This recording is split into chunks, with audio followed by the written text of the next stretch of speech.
busca de ti, guiados por el Señor, cantamos a una voz. En familia de fe amamos al Señor y adoramos su santo nombre. En familia de fe nos alegramos al ver que un milagro en tu vida sucederá.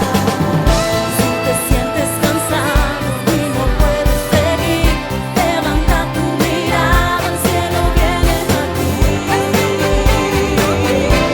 Una canción, un corazón, en familia de fe te esperamos. En familia de fe amamos al Señor y adoramos su santo nombre. En familia de fe nos alegramos al ver que un milagro en tu vida sucederá. En familia de fe amamos al Señor y adoramos su santo nombre. En familia de fe nos alegramos al ver que un milagro en tu vida sucederá. En familia de fe restauramos vidas. Y hemos venido hablando todo este mes acerca de las conexiones, de lo importante de establecer conexiones sanas, conexiones que nos lleven a experimentar siempre el amor y la bendición a través de la vida de otras personas. Hemos hablado también de lo importante de conectarnos con la iglesia en donde Dios nos ha puesto, de conectarnos con el Espíritu Santo. Y la semana pasada tuvimos un tiempo súper especial hablando de las conexiones con el Espíritu Santo, de establecer una conexión fuerte con Él. Y hoy vamos a hablar una conexión súper importante que le he puesto por nombre Conectados con el Padre. Conectados con el Padre habla acerca de lo importante que es para un creyente estar no solo en la misma frecuencia con el Padre, sino estar conectados con Él. Hace un tiempo atrás conecté mi celular con el cargador y me fui, y al rato que voy a utilizar mi celular seguía con la batería baja. No me había dado cuenta que el cable no había estado completamente insertado en el plug, así que no había estado cargando a pesar de que yo pensé que sí. Y yo pensaba en esto cuando hacía este tema, porque muchas veces nosotros creemos que estamos en conexión con el Padre y no necesariamente lo estamos. Podemos creer que sí. De hecho, cuando uno va al Antiguo Testamento, cuando existía el templo en Jerusalén, actualmente el templo no existe, recordemos que fue destruido por los romanos, y la profecía dice que será reconstruido por una tercera ocasión, pero existían varias partes del templo, pero dos partes eran muy especiales y era el lugar santísimo y el lugar santo. Ambos estaban divididos por un velo muy grueso, una cortina muy grande que solo atravesaba del lugar santo al lugar santísimo el sumo sacerdote para hacer el respectivo lanzamiento de sangre o esparcimiento de sangre, perdón, una vez al año. Pero dice la Biblia que cuando el Señor Jesús murió, el velo del templo se rasgó de arriba hacia abajo, indicando que ahora sí el hombre podía tener libre acceso a Dios, al Padre. Recordemos que el mismo Señor Jesús, cuando oraba públicamente, decía Abba Padre. Abba era una expresión que utilizaban los niños para referirse de una forma cariñosa hacia sus papás. Así que vemos que el Señor Jesús nos enseña cómo poder conectarnos con Dios Padre y cómo podemos tener una relación saludable con Él. Pero ¿te has preguntado en qué momento has sentido una conexión especial con Dios? Yo tengo momentos muy especiales de conexión con el Señor. Tengo varios momentos donde he estado muy conectado con Dios, pero normalmente te cuento aquí algo muy especial para mí, pero que no salga de aquí. Yo sé que aquí nadie lo va a decir, pero para mí un momento especial es cuando me estoy bañando. Cuando me estoy bañando, muchas veces me han venido temas, me han venido cosas que vienen de parte de Dios. Y por eso es que cuando estoy carnal, mi esposa me dice, no te has bañado, porque eso significa que no me he conectado con Dios. No quiere decir que eso te vaya a ocurrir a ti. Cada persona es diferente. He escuchado personas que Dios les habla cuando están a punto de despertarse, otros dicen que cuando están dormidos, otros dicen que cuando tal vez están en alguna situación especial, leyendo la Biblia, la palabra de Dios, alabando a Dios. Todos tenemos momentos especiales en donde estamos conectados con el Señor. ¿Cuál es tu momento especial? ¿En qué momento has sentido esa conexión especial con Dios? ¿Y cómo podemos estar siempre en conexión? Quiero hablarte acerca de algunas herramientas que nos van a ayudar a estar conectados con Dios. Si tienes tu Biblia a mano, por favor, ábrela o subraya los pasajes, anótalos en tu cuaderno o tal vez ten tu celular a mano y puedes buscar los siguientes pasajes. Lucas capítulo 11. La Biblia nos narra que el Señor Jesús estaba con sus discípulos orando en cierto lugar. Pero cuando él terminó de orar, uno de sus discípulos se le acercó y le dice lo siguiente: Señor, enséñanos a orar, así como Juan les enseñó a sus discípulos. Ya el Señor Jesús llevaba varios años con ellos, con los discípulos. Ellos habían visto una cantidad de milagros inimaginables. Dice la Biblia que si se pusieran a escribir cada milagro que él hizo, no cabrían en todos los libros del mundo. Imagínate la cantidad de milagros que debió haber hecho en esos 3 años. Sin embargo, la Biblia registra algunos, pocos. Pero la Biblia menciona que este discípulo o estos discípulos le dijeron: Señor, enséñanos a orar. No le dijeron: Señor, enséñanos a resucitar muertos. Enséñanos a multiplicar los alimentos. Señor, enséñanos a poder resucitar muertos o sanar heridos, sanar enfermos. No, le dijeron: Señor, enséñanos a orar. Porque se dieron cuenta de lo importante de la oración, de que allí radica un poder muy grande, el poder de conectarse con el Padre, el poder de entender la voluntad de Dios, el poder de comprender claramente el camino que debemos de tomar. Y es ahí donde el Señor le dice de una forma muy clara en el versículo 2, deberían de orar de la siguiente manera: Padre, que siempre sea santificado tu nombre, que tu reino venga pronto, danos cada día el alimento que necesitamos y perdónanos nuestros pecados, así como nosotros perdonamos a los que pecan contra nosotros. Y no permitas que cedamos a la tentación. Ese es el Padre Nuestro en la versión Nueva Traducción Viviente. Te invito a que la revises. Y mira qué interesante el poder saber, el poder entender que el Señor no le habla ahora con parábolas o con figuras, sino que le dice exactamente cómo se debería de orar, cuál sería la manera correcta para poder entrar en tiempos de oración. Cuando tú oras, ¿cómo es tu oración? ¿Es conforme a lo que el Señor estableció o no?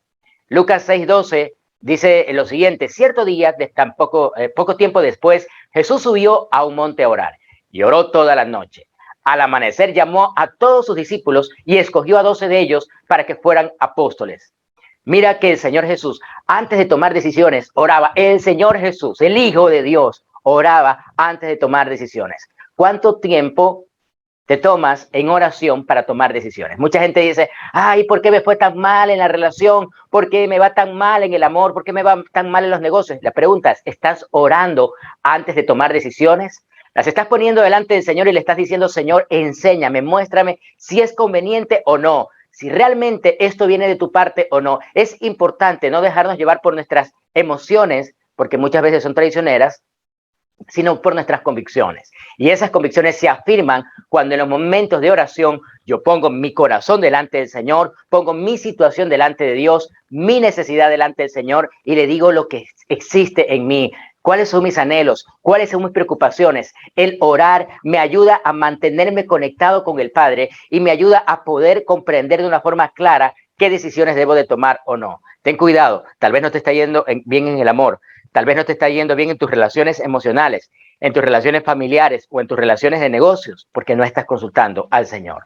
Segundo aspecto que te va a ayudar a tener una conexión con el Padre es conectarte precisamente con su palabra. Conéctate con su palabra. Deja que Él te enchufe con la palabra que Él mismo estableció a través de hombres de Dios. Josué, capítulo 1, versículo 8 dice: nunca se apartará de tu boca este libro de la ley, sino que de día y de noche meditarás en él para que guardes y hagas conforme a todo lo que en él está escrito, porque entonces harás prosperar tu camino y todo te saldrá bien. La Biblia cuando menciona que cuando Josué ahora estaba en su periodo de la conquista, ahora estaba como el gobernador de Israel, el que iba a llevar a cabo la conquista. Era una tarea difícil porque tenía que pelear contra varias naciones muy bien organizadas. Él comienza a buscar al Señor y el Señor le responde de una manera muy franca, muy clara: tienes que tomar este libro de la ley. Recordemos que en ese tiempo existían los escritos de Moisés, no estaba la Biblia compilada como la tenemos nosotros, pero Dios le dice: ve y busca la ley, mira lo que yo escribí a través de Moisés.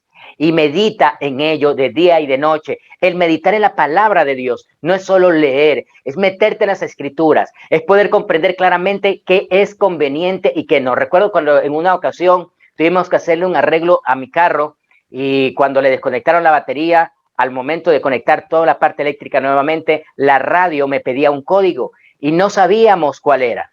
Tuve que ir al manual del carro y buscar entre las instrucciones y allí estaba el código para poder activar nuevamente la radio. Si no, no se podía nuevamente activar. Y yo creo que eso pasa también contigo y conmigo. Cuando nosotros no comprendemos algo, vamos a la palabra de Dios, a preguntarle al Señor acerca de la situación que estamos viviendo, a meditar en aquello que estamos atravesando, en aquello que pensamos hacer.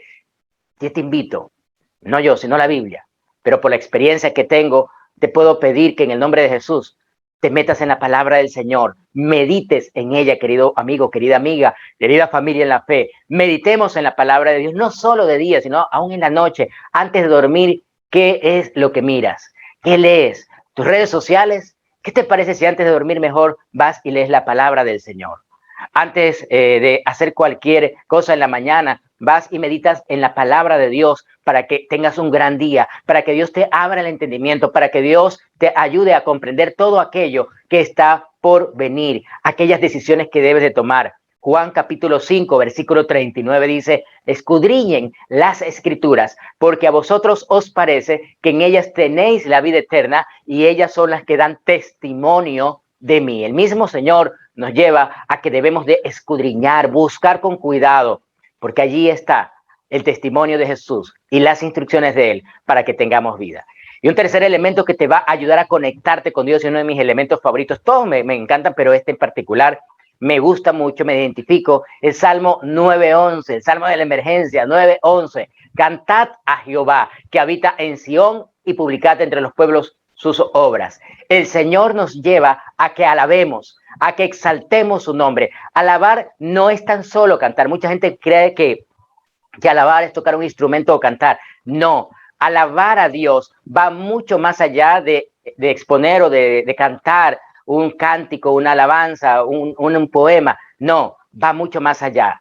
Es ministrar, es estar en la presencia de Dios, es buscar conectarte con el Señor, es poder tener ese cara a cara con Dios. Yo recuerdo cuando conocí de Cristo hace 20 años atrás, estaba de moda un disco muy popular de Jesús de Adrián Romero que se llama Cerca de mí. Y cuando escuché esa canción que dice cerca de ti, Jesús, yo quiero estar cerca de ti, perdón, se llamaba el disco, dije cerca de mí, cerca de ti. Esa canción tocaba mi corazón porque decía, yo quiero estar cerca de Dios, quiero estar cerca del Señor, quiero estar cerca de mi Señor. Y cada vez que escucho esa alabanza, me llena nuevamente de esperanza, de amor, y me conecta con esos momentos de mi primer acercamiento a Dios, en donde tenía tiempos de oración muy profundos y comienzo nuevamente a fortalecerme. La alabanza te ayuda a fortalecerte. El que alaba, por eso a los chicos de la alabanza yo siempre les digo, tenemos nosotros que llevar a la gente a estar en la presencia de Dios, pero para eso yo tengo que estar en la presencia de Dios, porque si no los llevo, si no estoy yo primero, no los puedo llevar a nadie. No te puedo llevar a un lugar donde no he estado, no te puedo llevar a un lugar que no conozco. Por eso la alabanza es tan especial. Dice la Biblia que el rey Saúl recibía la visita de un espíritu que lo molestaba, que lo inquietaba, un espíritu que no lo dejaba tranquilo, era un espíritu maligno. Así que los consejeros le dijeron, rey, lo único que ahuyenta esto es alguien que toque alabanza, que toque música que ahuyente los espíritus. Era música de Dios, obviamente, ¿no? Y escogieron a David, precisamente, el que luego iba a ser el rey de Israel. Era un pequeño pastor, pero tenía un gran talento. David era músico. Tocaba el arpa, cantaba y componía canciones. De hecho, la mayoría de los salmos fueron escritos por David. Y cuando David tocaba el arpa y cantaba, dice la Biblia que el espíritu huía. Mira, yo te quiero invitar que cuando te sientas deprimido, pon alabanza, pon música que te llene de espiritualidad, que te llene de fe. No escuches canciones que te depriman, por favor. Si estás deprimido, no escuches canciones que te bajen nuevamente la fe o el ánimo.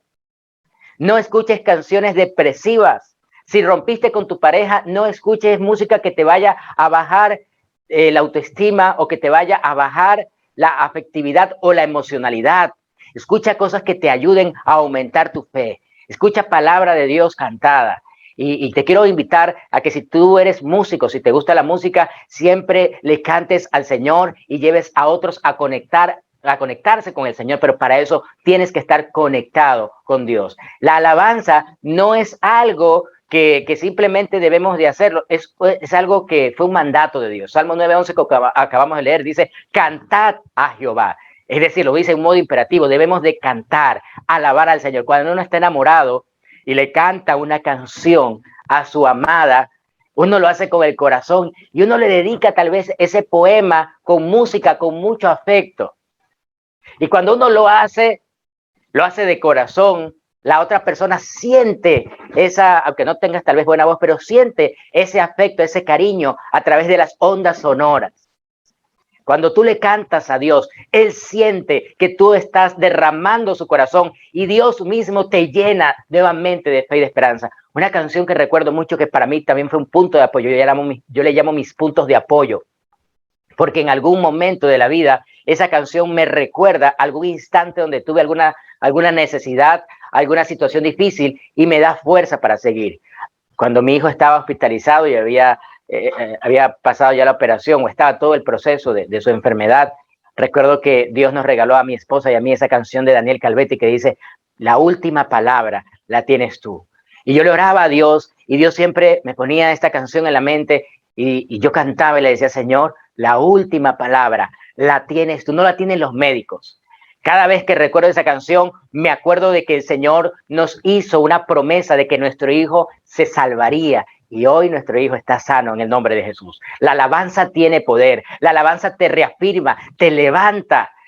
La alabanza tiene el poder de llevarte a un nivel de fe mucho más alto, a un nivel de intimidad mucho más alto. Por eso cuando uno está enamorado, ¿qué hace? Le lleva música, ¿no? Le lleva serenata, y lo pueden contratar a Roberto y a Viviana para que le lleven una serenata a su pareja. Imagínate lo que es tocar el corazón de Dios a través de la alabanza, de cantarle al Señor con el corazón.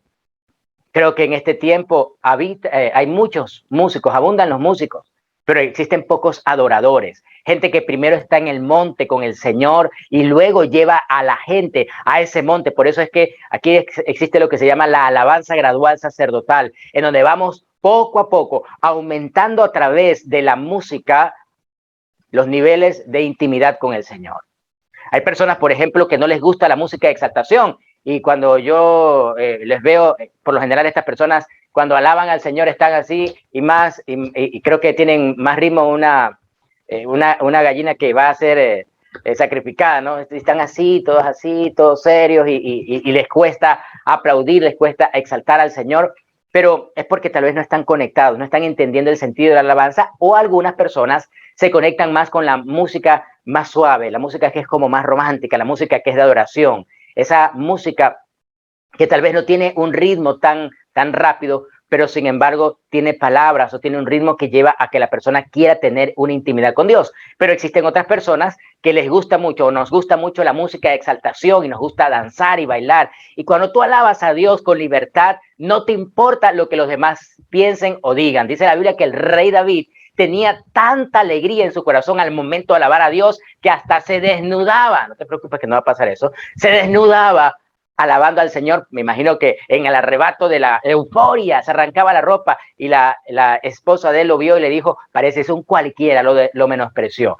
Que nadie te haga sentir mal porque alabas al Señor. Nunca te sientas mal, al contrario, tú puedes alabarlo con libertad, alábalo con convicción, exalta al Señor. Yo recuerdo que una vez estaba en una vigilia, bueno, yo no soy muy buen bailarín, te confieso la verdad, no conquisté a mi esposa bailando precisamente, y recuerdo que una vez estaba danzando para el Señor en una vigilia con todo el júbilo y estaba alabando al Señor, cuando en eso una chica que estaba cerca de allí, que es mi amiga, me dijo, oye, pero qué feo que bailas.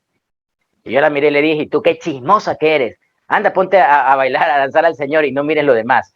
Es que mira, cuando tú alabas al Señor, que no te importe lo que las demás piensen, que no te importa lo que los demás digan, tú sé libre como un niño para estar en los brazos de tu papá, exaltando a Dios con el corazón, alabando a Dios con libertad, y no dejes que nada ni nadie te robe eso, sino al contrario, exalta al Señor con todo tu corazón y con toda la alegría que produce un corazón que está rendido ante Jesús. Otro punto muy importante que te va a ayudar a conectarte con el Padre es lo que está escrito en Mateo 28, versículos 19 y 20. De 18 al 20, perdón. Por tanto, vayan y hagan discípulos de todas las naciones, bautizándolos en el nombre del Padre y del Hijo y del Espíritu Santo, enseñándoles a obedecer todo lo que les he mandado a ustedes. Y les aseguro que estaré con ustedes siempre hasta el fin del mundo. Esta conexión la establecemos a través del discipulado, de el llevar a otros a conocer a Jesús. Por eso aquí en nuestra iglesia siempre estamos hablando del discipulado, de enseñar a otros, de ayudar a otros a que se conecten con Dios. Cada líder de nuestra iglesia tiene la responsabilidad de conectar a otros con Jesús y de guiarlo, de llevarlo en un proceso de crecimiento gradual. Por eso, si tú no tienes un líder, alguien que te acompañe, puedes comunicarte con nosotros y te vamos a ayudar, porque esa es la función nuestra. Es un mandato divino, no es algo que nos lo inventamos. El Señor lo estableció y es más, dijo, vayan y hagan discípulos a todas las naciones, es decir, por todo el mundo. Pero además, dice la palabra del Señor que al final de este pasaje dice, y les aseguro que estaré con ustedes siempre. ¿Y quién no quiere estar con Jesús? Yo creo que todos queremos estar con Jesús, pero esta frase tiene un condicionamiento. Es decir, el Señor Jesús va a estar, pero no con todos, sino con aquellos que estamos discipulando, que estamos enseñando, que estamos obedeciendo, que estamos llevando su palabra. El que tú lleves su palabra a otras personas te conecta con Dios, te ayuda a estar en la presencia de Dios, porque cuando tú enseñas, aprendes. Por eso las madres que están constantemente enseñándoles a sus hijos o reforzando las clases virtuales saben mucho más. En estos días me acabo de enterar que Plutón no es un planeta y me enteré por mis hijos porque en la clase la maestra les enseñó y entonces ellos un día me dijeron, papá, ¿sabías esto? Y comenzamos a revisar libros y claro, yo no estoy tan actualizado como ellos y me di cuenta de que cuando tú comienzas a enseñar a otros, estás aprendiendo, estás refrescando conocimiento, estás descubriendo nuevas cosas. Por eso te quiero invitar a que también tomes la decisión de ser una persona que conduzca a otros a buscar al Señor. De que si tú no tienes discípulos, puedes tomar a una persona y enseñarle la palabra de Dios. Es un acto de amor, de misericordia, el que tú cojas a alguien y le ayudes, tomes a alguien y lo acompañes en ese proceso de aprendizaje de la palabra del Señor, que le enseñes a orar, que le ayudes en sus emociones, que le ayudes en sus conflictos, que ores por él. Eso hace una persona que tiene claro que el mandato de Jesús fue el de hacer discípulos, el de enseñar todas las cosas que él nos ha enseñado. Dice Lucas capítulo 15 en el versículo 6, alégrense conmigo, ya encontré la oveja que se me había perdido. Les digo que así es también en el cielo. Habrá más alegría por un solo pecador que se arrepienta que por 99 justos que no necesitan arrepentirse. Es decir, hay fiesta y pachanga, como decimos aquí en Guayaquil, Ecuador, fiesta y pachanga en el cielo. A Jesús le alegra cuando una persona se arrepiente, cuando tú y yo ganamos vidas, cuando tú y yo le enseñamos a otros. ¿Sabes qué sucede en el cielo? Jesús se alegra, hay fiesta, el Padre goza porque hay un alma que se salvó de irse al infierno y ahora está en el cielo. Si tú quieres arrancarle una sonrisa a Dios, te invito a que discipules, te desafío, no solo yo, sino la palabra de Dios, a que hagas algo que muy pocos están dispuestos a hacer, a ayudar a otros a través de un proceso de discipulado. Y si tú no sabes cómo establecerlo, pues te invito a que seas parte de la academia para que puedas aprender para luego enseñar. Y un último punto muy importante que nos enseña a establecer una conexión clara con Dios. Es una palabra muy corta, pero muy, muy concreta y muy importante. Y es fe. Muchos dicen en este tiempo que tienen fe, pero la verdad no siempre es así. Te lo voy a demostrar. Yo recuerdo cuando hace algunos años me regalaron un perfume muy especial, muy rico, y yo me di cuenta cuando estaba yo todavía detrás de mi esposa, no éramos ni novios ni nada por el estilo, éramos simplemente amigos, pero me di cuenta que ese perfume le agradaba a ella. Así que cada vez que íbamos a tener algún encuentro de líderes y ella iba a estar, yo me enteraba y me echaba ese perfume. Entonces me paraba cerca de ella para que ella me oliera. Mi esposa tiene un olfato muy desarrollado. Yo siempre le digo, te voy a llevar a trabajar a la aduana porque tiene una nariz excepcional. Entonces yo me ponía cerca de ella y ella... Porque cuando tú hueles un percibes un buen aroma, te sientes bien, sientes algo agradable, el oler algo agradable te hace sentir bien, ¿verdad? Pues dice la Biblia en Hebreos 11:6 que sin fe es imposible agradar a Dios. A Dios no le agrada a la gente sin fe. No hay forma de que nosotros podemos estar conectados con el Señor, pudiéramos conectarnos con Él si no tenemos fe.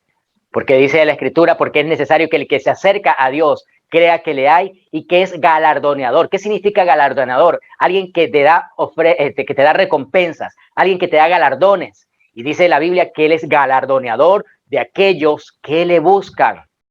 Tú puedes ser una persona que lee mucho la palabra de Dios, que canta muy bonito, que te gusta alabar a Dios. Tú puedes ser una persona que hace muchas actividades para la iglesia o para ayudar a otros, pero si no tienes fe, no le agrada eso al Señor, no le agradas a Dios. A pesar de que seas creación de Él, la fe es la que me conecta a mí con Él. Ahora, ¿qué es fe? Recuerda que fe la define la misma Biblia en Hebreos 11:1, la certeza de lo que se espera y la convicción de lo que no se ve. En estos días hablaba con alguien por este tema de la pandemia y me decía esta persona, mira, pero todavía tenemos que ser muy prudentes el tema de la pandemia, y es cierto, hay que ser muy cuidadosos, pero yo le decía, pero hemos venido orando a Dios para que frene la pandemia. Hemos venido orando al Señor, suplicándole y pidiéndole que Él pare el COVID, que Él pare el virus. Y de pronto, ¿no te has puesto a pensar que Dios nos escuchó?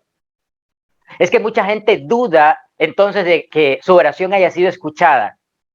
Y posiblemente lo que está pasando en el corazón de creyentes de este tipo es que no estaban orando con fe, sino estaban orando por compromiso. Porque si tú oras con fe, entonces, ¿sabes qué? O te estás dando cuenta que algo está pasando, que algo está deteniendo al virus. ¿No te has puesto a pensar que es Dios? ¿No te has puesto a pensar que es el Señor que está escuchando nuestras oraciones? ¿Que Él está tomando en cuenta lo que le estamos pidiendo? ¿Estás dudando entonces de lo que le has pedido durante tanto tiempo a Dios? Es que a veces nosotros perdemos el sentido de lo que estamos haciendo. Podemos estar orando a Dios sin fe. Y cuando ocurre esto, nuestras oraciones no son agradables al Señor. Por eso te invito a que medites. Si algo está cambiando en tu vida, puede ser que Dios esté obrando, que Él está haciendo lo que tanto anhelas, lo que tanto necesitabas. ¿Por qué dudas? ¿Por qué te cuesta creer que Dios puede acabar con el COVID, puede acabar con la escasez, puede acabar con el problema matrimonial que tanto te ha venido afectando? Pero ¿cómo es posible que mi marido cambie? Porque Dios puede cambiar el corazón más duro. Ay, yo no creo que Él pueda cambiar, pero tú no crees que tú lo puedas cambiar, pero Dios sí puede cambiarlo, porque para Dios nada, y por favor recuerda y repítelo, nada, vamos, levanta tus manos y nada es imposible para Dios, nada, absolutamente nada. Por eso dice la Biblia, la fe es la certeza de lo que se espera y la convicción de lo que no se ve. Hay cosas que tal vez no vamos a ver nunca, pero sabemos que son reales, que existen. Tal vez nunca veremos al virus del COVID, pero sabemos que es real. Sabemos que hay muchos virus que no vemos, pero están allí. Te ha dado una gripe, tú no viste el virus entrar en tu sistema, pero allí está. Tal vez tú no has visto a Dios, pero Él está obrando en tu vida y Él va a obrar en la situación en que tú le estás clamando con fe. Dice la Biblia en la segunda parte de Hebreos 11, en el versículo 2, porque por ella alcanzaron buen testimonio los antiguos. Y el testimonio es algo que estamos olvidando dejarle a nuestros hijos, a nuestras generaciones. Yo quiero que el día de mañana, cuando yo ya envejezca, mis hijos puedan recordar algo diferente en su papá. Que ellos puedan decir, mi papá me enseñó a orar, mi papá me enseñó a tener fe, mi papá buscaba a Dios. ¿Qué van a decir tus hijos? Mi papá y mamá se escondieron debajo de la mesa, tenían miedo de lo que iba a pasar, siempre vivían hablando de situaciones desastrosas, siempre hablaban de malas noticias. ¿Qué te escuchan hablar tus hijos? ¿Cuál va a ser tu legado? Y no me refiero a lo económico. ¿Cuál va a ser tu legado? En lo que tú le dejes a ellos. Y no me refiero solo a lo que le enseñas, porque una cosa es lo que le enseñas y otra cosa es lo que le muestras. Nuestros hijos aprenden más de lo que le estamos mostrando que de lo que le estamos hablando. Yo fui criado por mi abuelo. Mi abuelo fue mi papá de crianza. Cuando mi papá nos abandonó y mamá se quedó sola conmigo y con mi hermana, mi abuelo hizo las veces de papá. Y yo recuerdo que a sus 93 años, hasta antes de que él se enfermara, era un hombre extremadamente fuerte. A pesar de que ya era un hombre bastante mayor, él no tenía problema de coger un quintal y ponérselo al hombro. Era un hombre que yo llegué a admirar mucho por su fortaleza, impresionante. Pero hoy en día tú ves que hay chicos que ni una fundita de 10 libras se pueden llevar al hombro. Por eso yo creo que estamos hablando de una generación que es muy frágil porque no les han enseñado a ser fuertes. Y mi abuelo me enseñó a ser fuerte. Mi abuelo me enseñó a ser resistente. Si hay algo que yo le aprendí a él es a no quejarme tanto y hacer lo que tenía que hacer para sostener mi familia y esforzarme y dejar de hablar tanto de enfermedad. Yo pocas veces vi a mi abuelo enfermo. Creo que tal vez recuerdo 2 o 3 veces nomás. Era un hombre muy sano y que muy rara vez yo le escuchaba hablar de enfermedades. Ese fue su mayor legado, enseñarme a valorar la familia, enseñar a valorar la vida. Y quiero yo también dejar un legado muy similar a mis hijos, un legado de fe, un legado donde ellos puedan recordar que tuvieron un padre que no se quejaba de las cosas, sino que se esforzaba en la fe para estar en la presencia de Dios. ¿Cómo quieres ser recordado? Un día tú te despiertas y comienzas a ver que los cabellos se te vuelven grises, que las líneas de expresión se te han hecho más pronunciadas, que la barriga comienza a crecer y ya no te ves los pies. Comienzas a ver y ya no, a verte en el espejo y ya no eres igual. Algo cambió. Pasan los años y hasta ya te dejan de decir por tu nombre. Ya no eres, ya no soy Jorge. De un momento a otro me convertí en el papá de Valentín, en el papá de Caleb. Porque la vida va avanzando y tú vas cambiando. Y antes eras joven, ahora ya no lo eres. Y con el tiempo, poco a poco envejecerás. Y tu vida va cambiando. Te vas volviendo un poco más lento, menos ágil y hasta las cosas se te comienzan a olvidar. Pero en medio de todo esto, qué importante que la gente que te rodea, los que vienen detrás de ti, puedan acordarse que a pesar de que eres una persona que envejeció, puedan decir, es que mi abuelito, mi abuelita buscaba al Señor. Mi abuelito o mi abuelita era un hombre de Dios, era una persona que oraba, era una persona que siempre me irradiaba energía, que siempre me hablaba cosas buenas, que me llenaba de paz. Era una persona que no me llenaba de noticias drásticas, sino que me llenaba de cosas que me inspiraban a seguir, que me contaba historias que me inspiraban. ¿Qué quieres inspirar a las siguientes generaciones? Te invito a que medites cuál va a ser tu herencia y tu legado a las siguientes generaciones de tu familia. Quiero concluir con una historia que me pareció genial. Se trataba de un hombre creyente que buscaba al Señor con todo su corazón, era un hombre sincero, pero un día comenzó a menguar en sus tiempos de oración. Ya no oraba igual. Comenzó a orar menos, cada vez menos, 5 o 10 minutos y oraba rápido porque tenía que irse a trabajar. Así que dejó por último de hacerlo. Durante muchos años ya no buscaba a Dios, a pesar de que era alguien creyente. Y un día le detectaron una enfermedad terminal. Le quedaba poco tiempo de vida. Así que este hombre decidió buscar un amigo que le hablara acerca de lo que podía hacer. Este hombre tenía una hija y la hija pues trató de cuidarle, darle los mejores cuidados a su papá. Pero la enfermedad seguía avanzando y este hombre comenzó a agonizar. Un día le pidió a un pastor que vaya a verlo porque el hombre estaba muy mal. Le quedaban pocas horas de vida. Así que el pastor fue a verlo y se dio cuenta que al pie de la cama había una silla. Él pensó que habían puesto esa silla para que él se sentara y conversara con el enfermo. Cuando el enfermo lo vio, se sorprendió y le dijo, bueno, no sabía que iba a venir un pastor. Y él le dijo, bueno, pero por algo pusieron la silla. Y le dijo, no, yo esa silla la puse hace mucho tiempo. Le voy a contar algo. Durante muchos años yo tuve una vida sin oración, sin buscar al Señor.